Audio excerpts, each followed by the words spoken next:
Okie dokie. So the picture should be kind of familiar at this point. But we have a function f which does dip below the x-axis. F is continuous on the interval from A to B. And we are going to partition the interval from A to B into n number of subintervals of varying width. Okay, so the width doesn't necessarily have to be the same. So delta x sub I represents the width of the ith subinterval. Yeah, okay. C sub I is an arbitrary x value in the ith term. So C sub I is the value that's chosen on each subinterval in order to calculate the height of each rectangle. Yeah? Okay.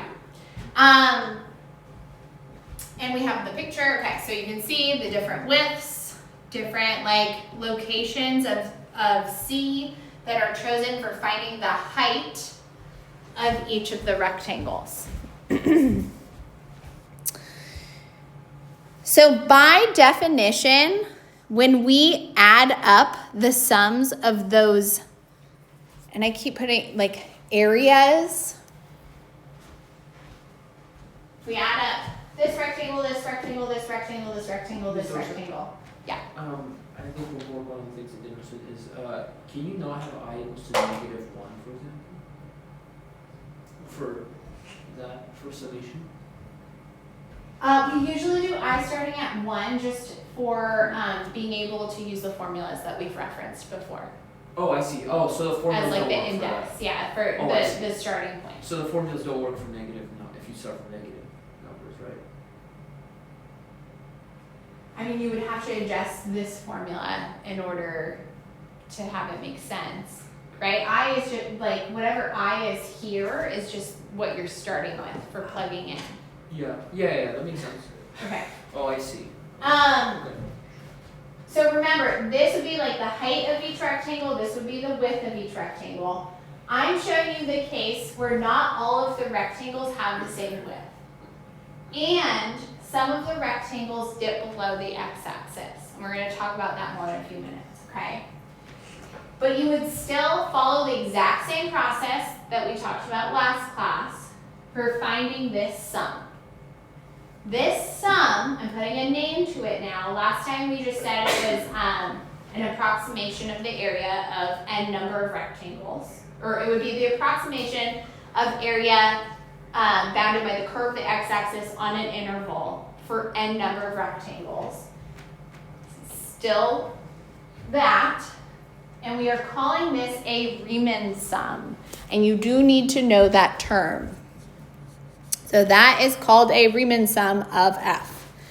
The partitions that we will use will be regular, meaning they'll all be the same width, or each subinterval will be the same length, right? Equal width, okay? We choose C sub I to be the right-hand endpoint of each subinterval, and call that, blah, blah, blah. If we choose C sub I to be the right-hand endpoint of each subinterval, our sum will be referred to as a right-hand Riemann sum. Okay, if you're using the left endpoint of each subinterval, then that's a left-hand Riemann sum. If you use the midpoint of each subinterval, that's going to be a midpoint Riemann sum. Okay, so you should be familiar with that terminology. Basically, if you see the term Riemann sum, it means you're adding up the areas of rectangles. The only thing is, what's different today from last class is not all the areas are positive. Okay. So the upper and the lower sums that we calculated, like the last couple classes, were Riemann sums.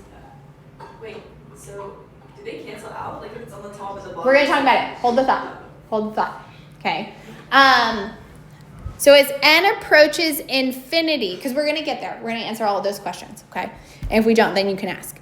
So as n approaches infinity, the individual Riemann sums for the function will approach a limit. So just like we saw that with the upper and the lower sums. Remember how when we took the limit as n approached infinity, which conceptually that means you're adding up infinitely many areas of rectangles?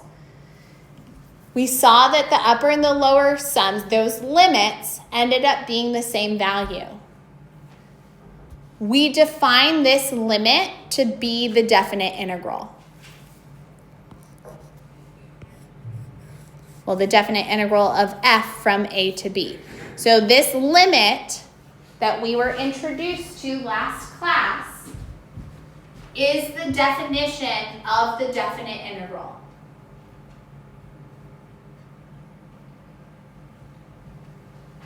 Still represents the same thing, right? So we look at the sum. If we're not looking at the limit, so just the sum, this is thinking about, or this is a way of representing adding up n number of rectangles on a subinterval, or sorry, on an interval, whatever this interval is. When you take the limit as n approaches infinity, you're essentially adding up the areas of infinitely many rectangles. So what we're introducing now is that number, which whenever the function is above the x-axis, represents area, right? Like that's what we defined this to be last class, was the area bounded by the curve, the x-axis on the interval from a to b. That number is the integral, the definite integral from a to b of f of x. Okay. Wait, sorry, a definite integral is the one where like instead of plus c it's plus like, is that definite integral? Sorry. So we're going to go through the different, so an indefinite integral is where you come up with the antiderivative of the function that you're integrating. And you have plus c, and it represents the infinitely many functions who would have a derivative equal to the function you're integrating. Right. And that's They are related. We are not going to today connect how they are related. So for now, you just have to trust me that they are related. But you are going to develop your conceptual understanding of what a definite integral is, okay? Definite integrals give you a number, like they represent a number. Indefinite integrals represent like a family of functions. Okay, so f does not need to be positive throughout the interval from a to b in order for the definite integral of f to be defined. As long as f is continuous, and this is a requirement, an important requirement, as long as f is continuous on the interval from a to b, then f is integrable on the interval from a to b. And integral means that you can find That you can integrate, yeah, that you can evaluate the integral. you can find the x derivative of that? That you can integrate. That you can, well, in terms of an antiderivative, it would mean that you, so, sorry, in terms of an indefinite integral, it would mean that you could find the antiderivative. In terms of the definite integral, it means that you can evaluate it and find a value. Like it's like a number. The definite integral is on like it's between 2 points, right? Well, it represents a number, right? Where an indefinite integral represents a function. A definite integral represents a number. And we're talking about today what that number represents. Okay. I'm going to say that one more time, okay? Indefinite integrals, which I think I go into here, yes. So we can approximate the value of a given definite integral by computing a Riemann sum with a specified number of subdivisions. But it is important to understand the difference between definite integrals and indefinite integrals. So definite integrals represent a number. It's what we're talking about today. It's essentially like you're thinking about adding up the areas of infinitely many rectangles. That number can be positive, it can be negative, or it could even be 0. Indefinite integrals represent an indefinite integral represents a function or a family of functions, right? So like the indefinite integral of f of x, right, would represent capital F of x plus c. This is the antiderivative of f.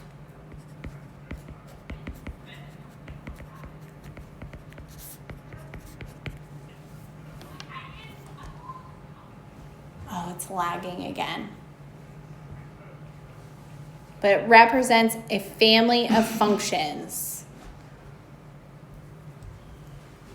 Where the definite integral represents a number. Okay, so 4.2, we were focused on talking about area. So we were focused just on talking about when the function is positive on the interval from a to b. So thinking back to that, if we have a function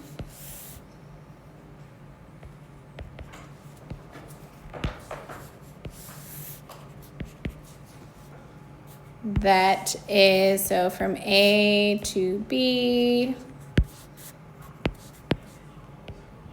so from here to here,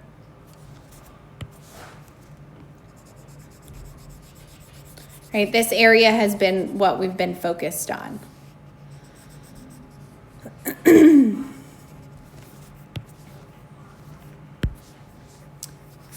So last class we discovered that that area was equal to the limit as n approached infinity of adding up all the infinitely many areas of rectangles, okay? So today we are introducing that that area can be represented as the integral from a to b of f of x dx.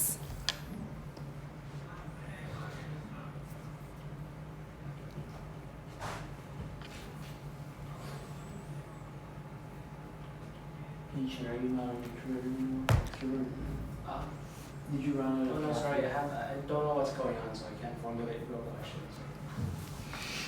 I'm trying. You should go right out of fuel. Okay. How about we switch back? What? No, I'm good. Yeah, you can stay there. Okay, we can try one more time before we move on.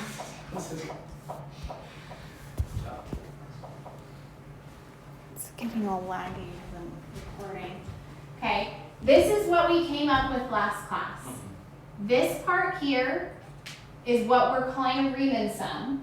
Okay, f of c sub I represents the height of each rectangle.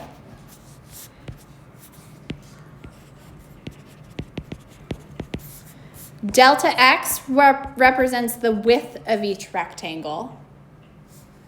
Their product represents the area of each rectangle.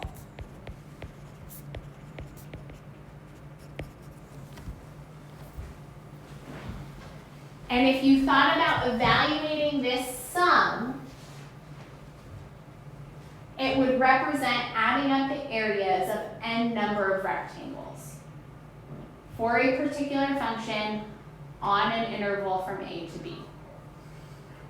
When we take the limit as n approaches infinity of this sum, we are thinking about adding up the areas of infinitely many rectangles, infinitely skinny rectangles on the interval from a to b. Which if you think about like adding up those really skinny rectangles, that's going to give you the area of the function bounded by the x-axis on the interval from a to b. We're saying this is equal, like this can be represented as the integral from a to b of f of x. We have not yet connected it to the indefinite integral. They are connected. We're going to get there next week.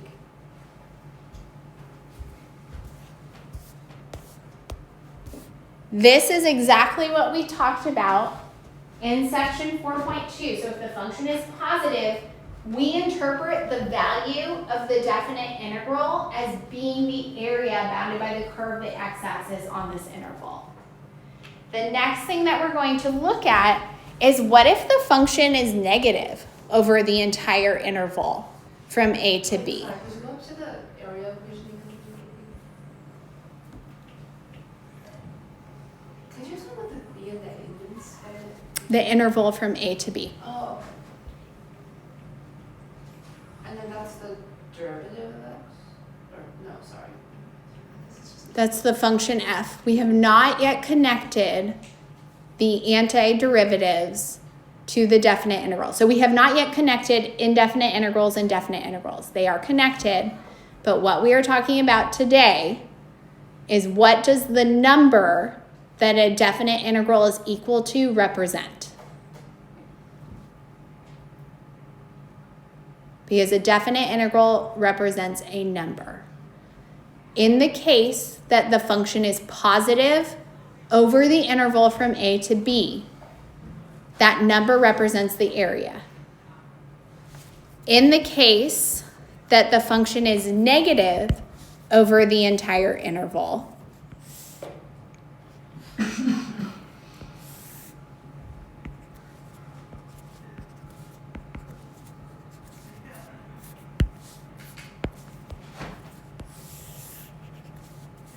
so if this is the function f, and I don't know, go from A to B,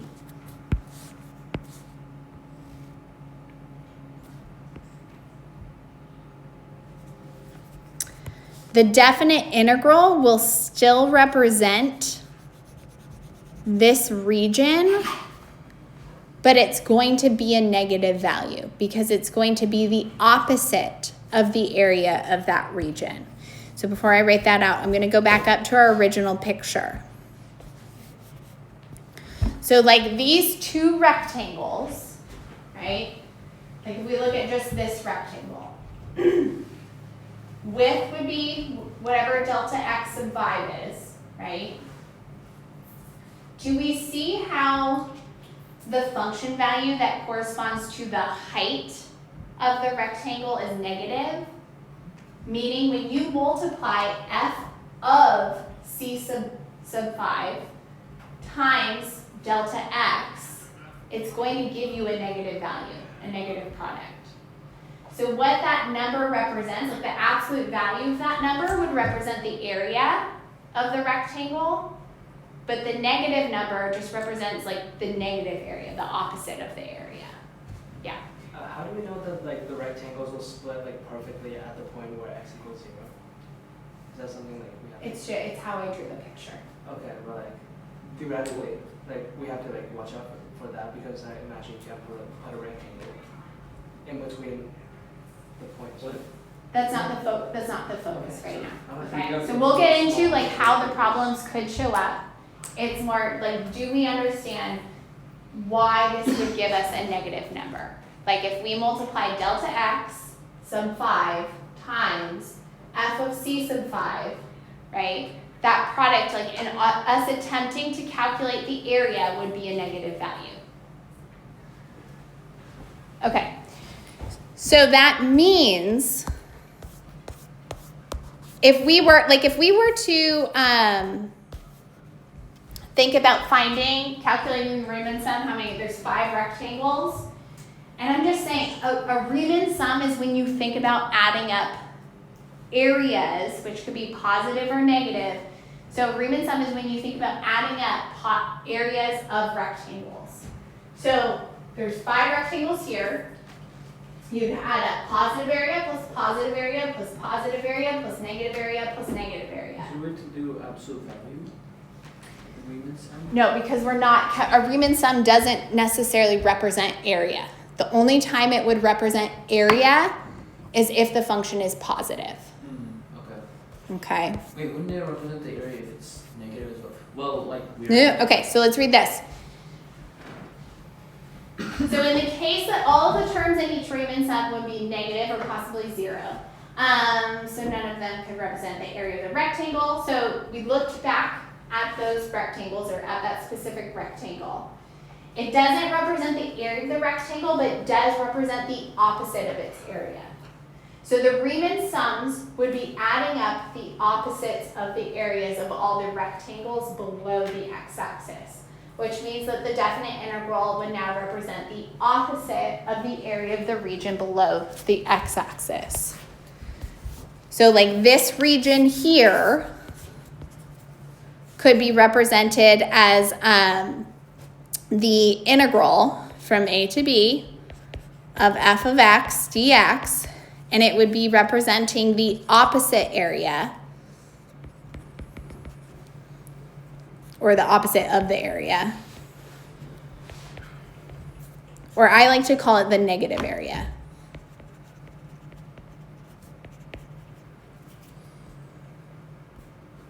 Okay, so it would be a negative number where if you were being asked for area, if you took the absolute value of that number, it would represent area. Yeah, but like, how do you take the area of, let's say, A is 0, then, and you want to find the area under the curve to B, from 0 to B?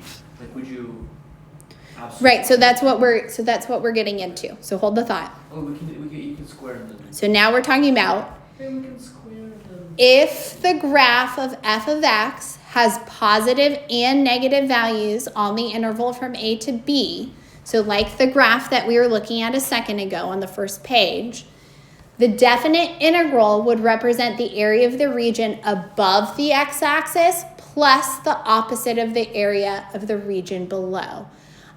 Or like I call it, the net area between the curve and the x-axis from A to B.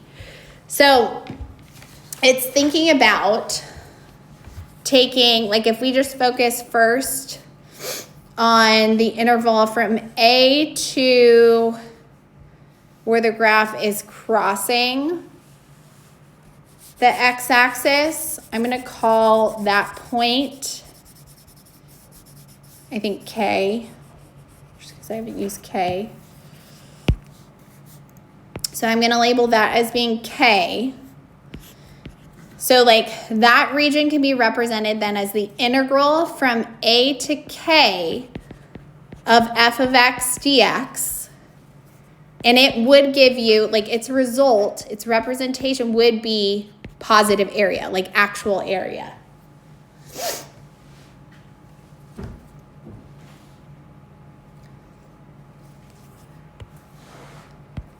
Where from K to B,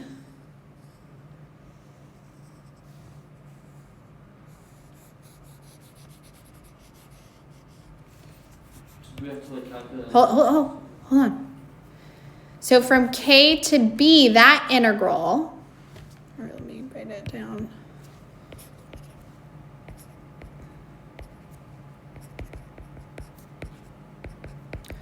Would represent negative area. Like it would be a negative number. Do we all see why that is? So the heights of each of those rectangles would be negative, and therefore when you sum the areas of those rectangles, you'd be adding up a bunch of negative areas. So the integral from A to B of f of x, we're going to get more into the properties next class, but we can think of that as being equal to the integral from A to K plus the integral from K to B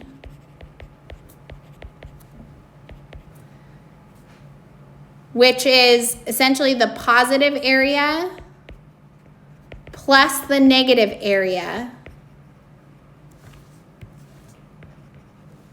which I'm calling the net area. So like for this particular function, would our net area be positive, negative, or 0? Positive. Positive. How come? Because the area above the curve is greater than the one below. Yeah, So like in magnitude, right? Like the magnitude of the positive area is greater than the magnitude of the negative area. So we'd still be in the positive area. What if their magnitudes were the same?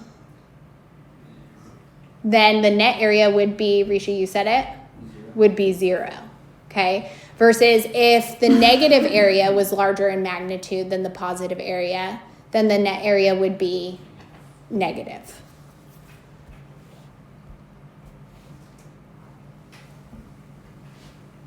Question? Yeah. But why do we want area to be negative?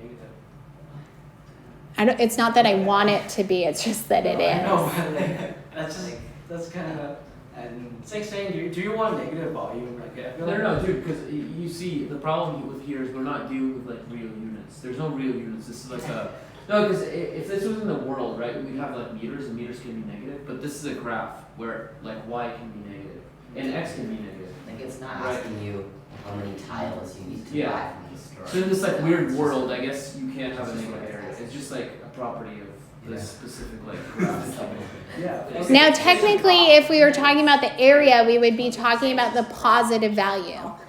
In this world. Oh yeah, you're right. Short for universe. Yeah, I would name that when I program. I It's name just a properties prop. all It's the property, short for, of this word, short for world. Okay, No. So- you're going to take a little trip down memory lane.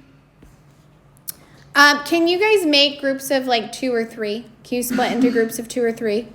Can we sort by GPA? What's wrong with Absolutely not. Can we make groups of 2 or 3, please? Ready, set, go. Alright, Chen. Okay. You're gonna because you're such an extrovert. Go through A and B. Okay, go through A and B. Both are kind of review. C we will talk about together, although you can start peeking at C. So part A, you are sketching the graph. First of all, everyone get into who's working with who. Right. Okay. Yes. Given the function. Sketch the graph. I forgot to sketch a graph. We can go to graph. Okay. Down to the future. Hey guys, I forgot how to graph this. How do you So like, first make an axis. Hey man, I have dimension, man. You have dimensions. What? We Dimension? all have dimensions. Yeah. Are you 3D? No, 2D, man. Okay. Is that a prop That was for like the other property, option.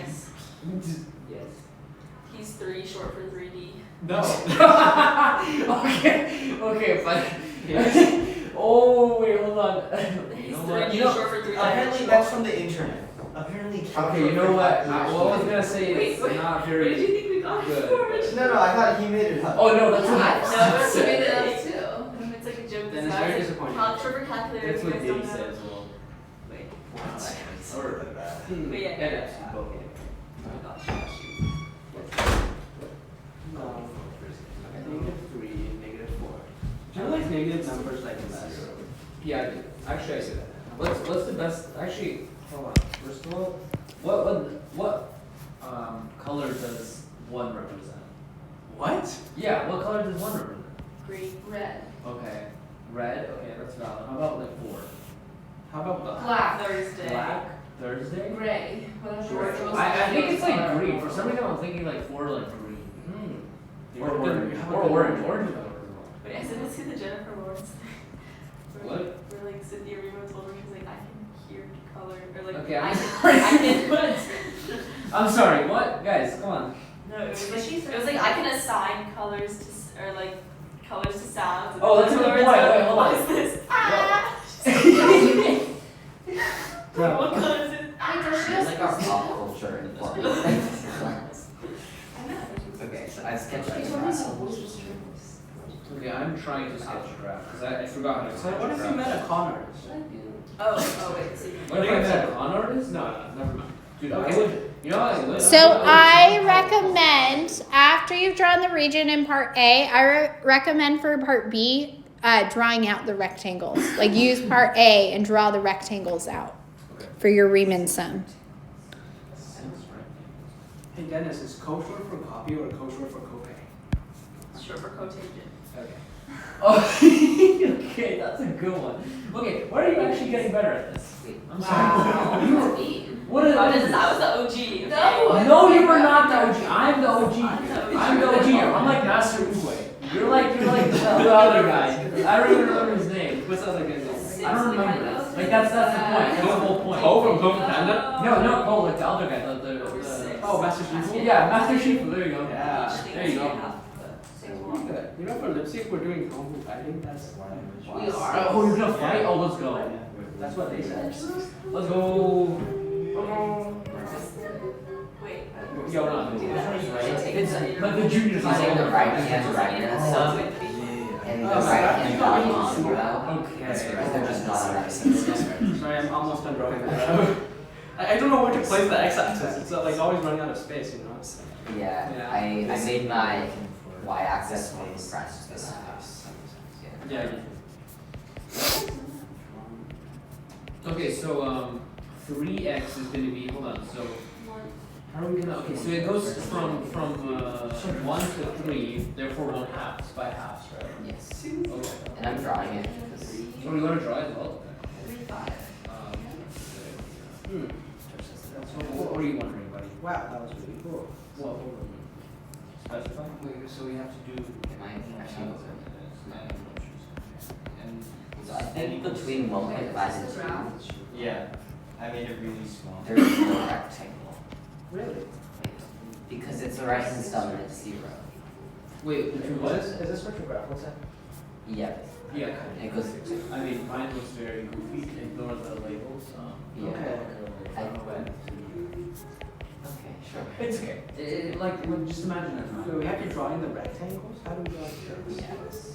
And you should make sure that it goes through 2 on the right hand side because Wait, and it's 6, right? And would be. Oh, yeah, it does. Yeah. Oh my god, I don't know. So, you know what, I'm just Hey, kidding. you end up having a good graph. Yeah, but it feels right. We don't have to submit this, right? It's your notes. Therefore, I don't have to make a good graph. Great. But what if you want to take a look at it like in the future? In the future, I'll just recalculate it. Wait, why is 1 over 2? Remember, I'm Master Uruguay, I always know everything. I spent like, what, this like 24, like all the years in a cave or whatever. What was the backstory again? The lore. Well, what is the lore? I don't know, you tell me. Is there a word for lore? 0 What? I times. Oh, it's circle. So you're not using six. So A and B. So B, Okay, Riemann sum. Limit. B, you are calculating a Riemann sum, which means you are adding up the areas of 6 rectangles. Okay, so hopefully you drew in your rectangles, It's 6 rectangles. which would all, look up here for a second, which would all have a width of 1/2, right? So you calculated what delta x would be. You're using the right endpoint of each subinterval for finding the height of each of the rectangles. So like the area of the first rectangle that you are calculating is going to be positive or negative? Yeah, okay. Negative. Negative, okay? And you're using the function value that corresponds to the right endpoint of 1/2. So f of 1/2 will give you the height of that first rectangle.